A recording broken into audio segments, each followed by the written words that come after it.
கிறிஸ்து இயேசுவுக்குள் மிகவும் பிரியமானவர்களே, மகிழ்ச்சி நிறைந்த இந்த தவக்காலத்தினுடைய இந்த புதன்கிழமையிலும் உங்களை சந்திக்கிறதிலே மிக மகிழ்ச்சி அடைகின்றோம். இந்த நாளுடைய காலை தியானத்திற்கு ஆயத்தமாக நாம் அமர்ந்த இடங்களிலே தலைகளை வணங்கி செபிப்போம். அன்பும் இரக்கமும் நிறைந்த நல்ல ஆண்டவரே, மகிழ்ச்சி நிறைந்த காலை நேரத்துக்காக நன்றி சொல்லுகிறோம். இப்பொழுதும் உம்முடைய வார்த்தைகளை நாங்கள் கற்றுக்கொள்வதற்காக ஆயத்தமாகிறோம். ஆண்டவர் எங்களோடு இடைபடுவீராக. உம்முடைய சத்தத்தை மட்டும் நாங்கள் கேட்பதற்கு எங்களுக்கு அருள் தாரும். இயேசு ரட்சகர் வழியாக வேண்டுகிறோம் எங்கள் ஜீவனுள்ள நல்ல பிதாவே, ஆமென். அன்பர்களே, நற்செயலை அங்கீகரிக்கின்ற இயேசுநாதர் என்று சொல்லுகின்ற கருப்பொருளிலே இந்த நாளுடைய காலை தியானத்தை உங்களோடு கூட பகிர்ந்து கொள்வதற்கு நான் வாஞ்சிக்கிறேன். மார்க்கு நற்செய்தி நூலின் 14வது அதிகாரம் அதனுடைய 1 துவங்கி 9 வரைக்கும் இருக்கிற வசனங்களை மையப்படுத்தி சில காரியங்களை உங்களோடு கூட பகிர்ந்து கொள்கிறதிலே நான் மிக மகிழ்ச்சி அடைகின்றேன். அதனுடைய 8வது வசனம் சொல்கிறது, இவள் தன்னால் இயன்றதை செய்தால் நான் அடக்கம் பண்ணப்படுவதற்கு எத்தனமாக என் சரீரத்தில் தைலம் பூச முந்திக் கொண்டாள் என்று இந்த பகுதியிலே நாம் படிக்க முடிகின்றது. வியாபாரி ஒருவன் ஒரு முறை தன்னுடைய வியாபாரத்திற்காக பயணித்து கொண்டிருந்தானாம். செல்லுகின்ற பாதையிலே ஒரு காட்சி அவனுக்கு வேறுபட்ட காட்சியாக தோன்றினதாம். மாட்டு வண்டி ஒன்றிலே 2 மனிதர்கள் மாடுகளை இழுக்கிற இடத்திலே மாடுகளுடைய வேலையை அவர்களே செய்து கொண்டிருக்கிறதை, அந்த மாட்டு வண்டியை இழுத்து கொண்டு செல்கிறதை பார்த்தானாம். ஆச்சரியமாக பார்த்தவன் அருகிலே சென்றானாம். அருகிலே சென்று வினாவினானாம், ஏன் நீங்கள் மாட்டை கட்ட வேண்டிய இடத்திலே நீங்கள் நின்று அதை செய்து கொண்டிருக்கிறீர்கள் என்று கேட்டபோது அந்த மாட்டு வண்டியினுடைய சொந்தக்காரன் இப்படி சொன்னானாம், எங்களுடைய ஆலயத்திலே வேலை நடைபெற்று கொண்டிருக்கிறது. எல்லா குடும்பத்தினரும் அந்த ஆலயத்தினுடைய கட்டுமானத்திற்காக தங்களால் இயன்றதை பகிர வேண்டும். ஆனால் என்னுடைய வறுமை நிமித்தமாக என்னால் எதையும் கொடுக்க முடியவில்லை. எனவே என்னுடைய மாட்டு வண்டியிலிருந்து 2 காளைகளை விற்று அதனுடைய தொகையை நான் ஆலயத்தினுடைய கட்டுமான பணிக்காக கொடுத்தேன். இப்பொழுது நாங்கள் இருவரும் அந்த 2 காளைகளும் செய்ய வேண்டிய வேலையை நாங்கள் செய்து கொண்டிருக்கிறோம் என்று சொன்னார்களாம். அன்புக்குரியவர்களே, இந்த பகுதியிலே நாம் படிக்கிற போது இயேசுநாதருடைய வார்த்தை, இவள் தன்னால் இயன்றதை செய்தாள். இவள் தன்னால் இயன்றதை செய்தாள். எதை அவள் செய்தாள்? இந்த பகுதியிலே நாம் படிக்கிற போது 3வது வசனத்திலே நாம் படிக்கிற போது, அவர் பெத்தானியாவில் குஷ்டரோகியாயிருந்த சீமோன் வீட்டிலே போஜன பந்தியில் இருக்கையில் ஒரு ஸ்திரீ விலையேறப்பட்ட நளதம் என்னும் உத்தம தைலமுள்ள வெள்ளைக்கல் பரணியை கொண்டு வந்து அதை உடைத்தாள் என்று நாம் படிக்கிறோம். அவள் செய்த காரியம் எதை செய்தாள் என்றால் அவள் உடைத்தாள் என்று நாம் படிக்கிறோம். எதை உடைத்தாள்? எங்கு உடைத்தாள்? இந்த பகுதியை படிக்கிற போது பெத்தானியாவிலே குஷ்டரோகியாக இருந்த சீமோனுடைய வீட்டிலே இயேசுநாதர் இருக்கின்ற போது அவள் தன்னுடைய கரத்தில் இருந்த வெள்ளைக்கல் பரணியை கொண்டு வந்து அவள் உடைத்தாள் என்று நாம் இந்த பகுதியிலே படிக்க முடிகின்றது. இந்த வெள்ளைக்கல் பரணி என்பது விலையேறப்பட்ட தைலத்தை பாதுகாக்கின்ற ஒரு பெட்டி. எகிப்து தேசத்திலே விலையுயர்ந்த பொருட்களை அல்லது நறுமண பொருட்களை பாதுகாப்பதற்காக பயன்படுத்தப்படுகின்ற பெட்டிகளிலே இது ஒன்று என்று குறிப்பிடப்பட்டிருக்கின்றது. இது விலையுயர்ந்த மண்ணினாலே செய்யப்பட்ட ஒரு பெட்டி என்று நாம் அறிகின்றோம். இந்த பகுதியை படிக்கின்ற போது இந்த விலையேறப்பெற்றதை இந்த பெண்மணி அவள் கொண்டு வந்து இயேசுநாதருடைய அருகிலே வந்து அவள் உடைத்தாள் என்று நாம் படிக்கின்றோம். கிழக்கத்திய நாடுகளிலே 2 கலாச்சாரங்கள் சொல்லப்படுகின்றது. ஒருவருடைய வீட்டிலே ஒரு சிறந்தவர் அல்லது தாங்களாலே அதிகமாக விரும்பத்தக்க ஒரு விருந்தினர் வந்து விருந்து உண்டு விட்டு அவர் கடந்து செல்லுகின்ற போது அவர் உண்ட அந்த கண்ணாடி தட்டை அவர்கள் உடைத்து விடுவார்களாம். ஏனென்றால் அந்த விலையேற பெற்றவர்கள் அல்லது தங்களாலே நேசிக்கப்படுகிறவர்களை விட இன்னொருவர் அந்த தட்டிலே அவர்கள் உண்ண வேண்டாம் என்பதற்காக அவர்களுக்கு கொடுக்கிற மரியாதையாக அதை உடைத்து விடுவார்கள் என்று சொல்லப்படுகிறது. இன்னொரு நிகழ்வு, மரிக்கின்ற தருவாயிலே இருக்கின்றவர்களுக்கு செய்யப்படுகின்ற கடமைகளிலே இந்த நறுமண பொருட்கள் மிக முக்கியமானவை. அவர்கள் மரித்த பின்பு அவருடைய பெட்டியிலே உடலோடு நறுமண பொருட்களை அவர்கள் வைத்து விடுவார்களாம். அப்படி பயன்படுத்தப்படுகின்ற விலையேறப்பட்ட நறுமண பொருளை பயன்படுத்துகின்ற இந்த பெட்டியை இந்த பெண்மணி கொண்டு வந்து இயேசுநாதருடைய அருகிலே வந்து உடைத்தாள் என்று நாம் படிக்கின்றோம். இந்த பகுதியை படிக்கின்ற போது இயேசுநாதரை அவள் உயர்ந்தவராய் இந்த பெண்மணி பார்க்கின்றாள். அது மட்டுமல்ல, இயேசுநாதரை அவள் மேசியாவாக பார்க்கின்றாள். அவள் வெள்ளைக்கல் பரணியை உடைத்தாள் என்பதை விட தன்னுடைய உள்ளத்தை அவள் உடைத்தாள் இயேசுநாதருக்கு அருகிலே.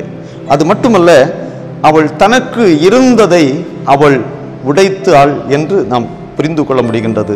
இந்த நாளிலும் இந்த தியானத்திற்குள்ளாய் நாம் கடந்து சொல்லுகின்ற போது இந்த பெண்மணி தனக்கிருந்த விலையேறப்பெற்றதை அவள் எப்படி உடைத்தாளோ அதே போல நம்மையும் உடைப்பதற்காக, நம்முடைய சுயத்தை உடைப்பதற்காக ஆண்டவர் இந்த காலை நேரத்திலே ஒரு அழைப்பு கொடுக்கின்றார். இரண்டாவது காரியம், அந்த வசனத்துடைய 3வது வசனத்துடைய பிந்தின பகுதி, அந்த தைலத்தை அவர் சிரசின் மேல் ஊற்றினாள் என்று நாம் படிக்கின்றோம். முதலாவது காரியம் அவள் உடைத்தாள். இரண்டாவது காரியம், அந்த உடைத்த பெண்மணி அதற்குள் இருந்த விலையேறப்பட்ட தைலத்தை இயேசுநாதருடைய சிரசின் மேல் ஊற்றினாள் என்று நாம் படிக்கின்றோம். இந்த பகுதியை நளதம் என்னும் விலையேறப்பெற்ற பொருள் என்றும், இன்னொரு இடத்திலே லாமிச்சம் நறுமண தைலம் என்றும், லாமிச்சை நறுமண தைலம் என்றும் கூறப்பட்டிருக்கின்றது. இந்த தைலத்தினுடைய விலை அன்றைய மதிப்புப்படி 300 பணம் என்று சொல்லப்பட்டிருக்கிறது. அந்த 300 பணம் என்பது ஒரு சராசரி ஒரு மனிதனுடைய வாழ்க்கை பயணத்திலே ஒரு வருடத்திலே அவன் சேமிக்கின்ற முழு தொகை என்பதை குறிப்பிடப்பட்டிருக்கின்றது. ஆனால் இந்த பெண்மணி அதை குறித்து அவள் கவலைப்படவில்லை. அந்த விலையேறப்பட்டதை ஒரு வருடம் அவள் சேமித்ததனுடைய அந்த விலையை, கிரயத்தை அவள் இயேசுநாதருடைய சிரசின் மேல் ஊற்றினாள் என்று நாம் படிக்கிறோம். இங்கே அந்த பெண்மணியுடைய தாராள தன்மையை படிக்கின்றோம். அது மட்டுமல்ல, இயேசுநாதரை அவள் தாராள மனதோடு அவள் எண்ணெய் ஊற்றி அவள் அபிஷேகிக்கின்றாள். அவளது தியாகத்தை இயேசுநாதருடைய முன்பதாக அவள் வெளிப்படுத்துகின்றார். பொதுவாக மரித்த பின்பு உடலிலே வாசனை பொருட்களை பூசுவார்கள். ஆனால் இயேசுநாதர் மரிப்பதற்கு முன்பே இயேசுநாதருடைய உடலுக்கு விலையேறப்பெற்றதை இந்த பெண்மணி செய்கிறதை நாம் இந்த நிகழ்விலே பார்க்க முடிகின்றது. இங்கே அவளுடைய தியாகத்தை நாம் பார்க்க முடிகின்றது. அவள் ஏதோ ஒன்றை விலையேறப்பெற்றதை அவள் இழக்க கொடுக்கின்றாள். இழக்க கொடுக்கிறாள் என்பது அவள் தியாகமாக்குகிறாள் என்பதைத்தான் நம்மால் பார்க்க முடிகின்றது. இந்த நாளிலும் ஆண்டவர் நம்மளே எதிர்பார்க்கிற ஒன்று, ஏதோ ஒன்றை இழக்க கொடுப்பதற்கு அல்லது நம்முடைய வாழ்க்கையை கிறிஸ்துவுக்காக தியாகமாக்குவதை ஆண்டவர் விரும்புகின்றார். 2 காரியங்களை சொன்னேன். 1, அந்த பெண்மணி விலையேறப்பெற்றதை உடைத்தாள்.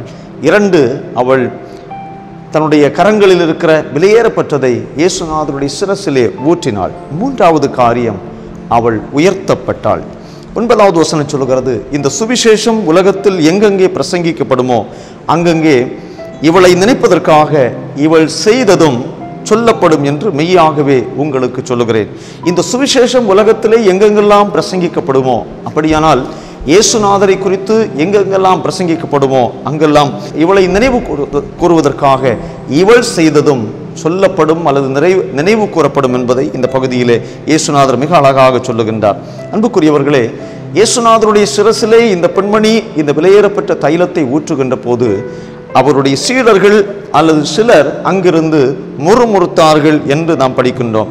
அப்பொழுது சிலர், 4வது வசனம் சொல்கிறது, தங்களுக்குள்ளே விசனமடைந்து இந்த தைலத்தை இப்படி வீணாய் செலவழிப்பானேன், இதை 300 பணத்திற்கு அதிகமாக கிரயத்திற்கு விற்று தரித்திரருக்கு கொடுத்திருக்கலாமே என்று கேட்கின்றார்கள். மத்தேயு 26:8 அவருடைய சீஷர் அதை கண்டு விசனமடைந்து இந்த வீண் செலவு எதற்கு என்று கேட்கின்றார்கள். தரித்திரருக்கு இதை கொடுக்க கூடாதா? மார்க்கு நற்செய்தி நூலை படிக்கிற போது சிலர் என்று சொல்லப்பட்டிருக்கிறது.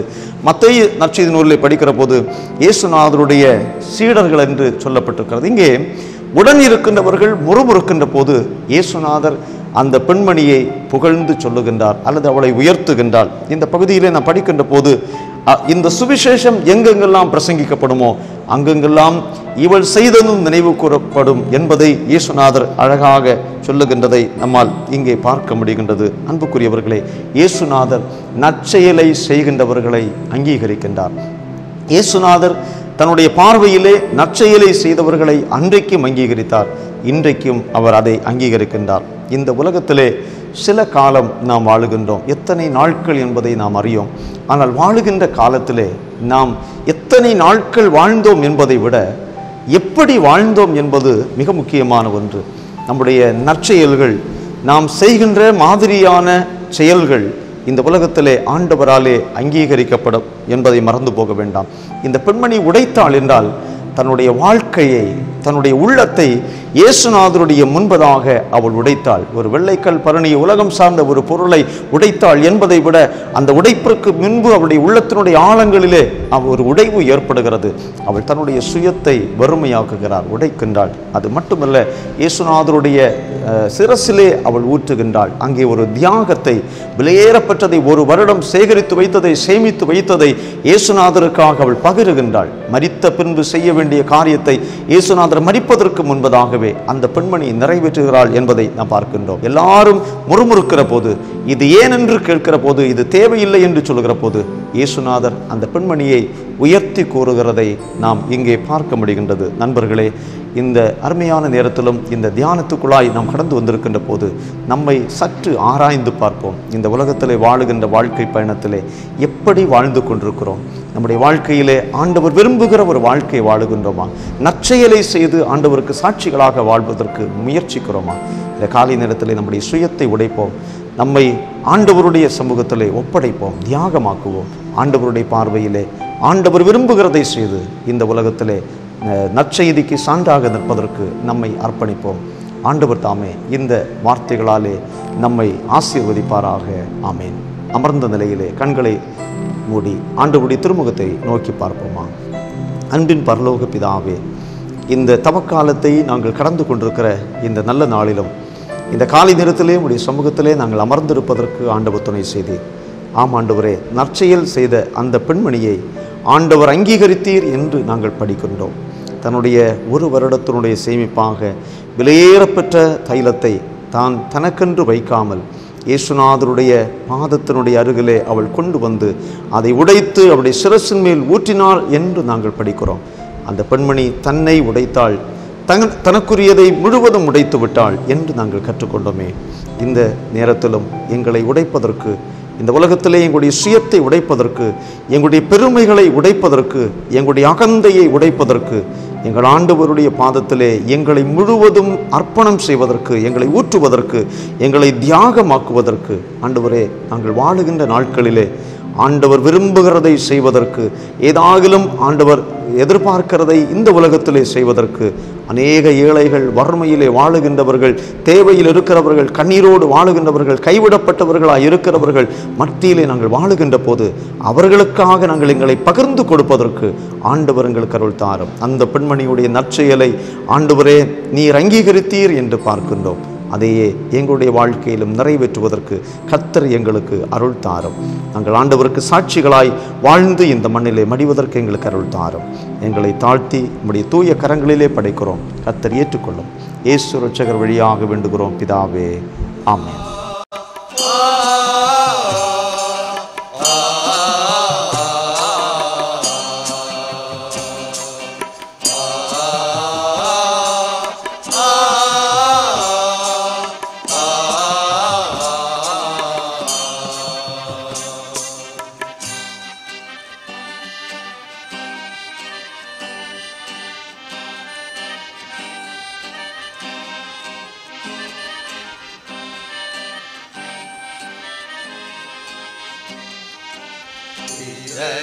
தெய்வமே,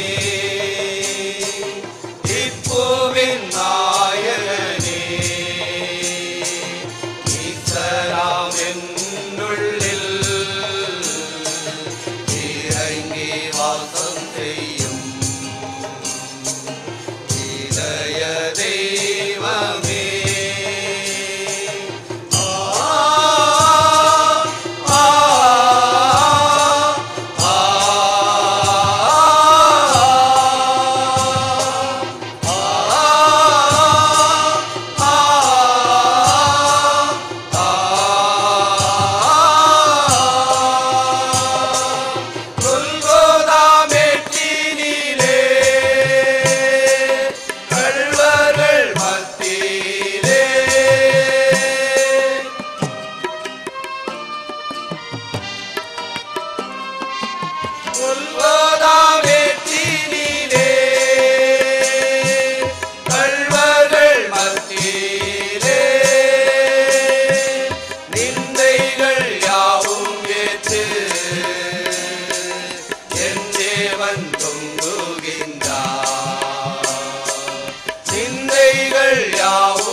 எனக்காய் ஜீவன் விட்ட மீட்பரை ஏற்றிடாயோ இளைய தெய்வமே இப்போவின் நாயகனே நீசனாம் என்னுள்ளில் இறங்கி வாசம் செய்யும் இறங்கி வாசம் செய்யும்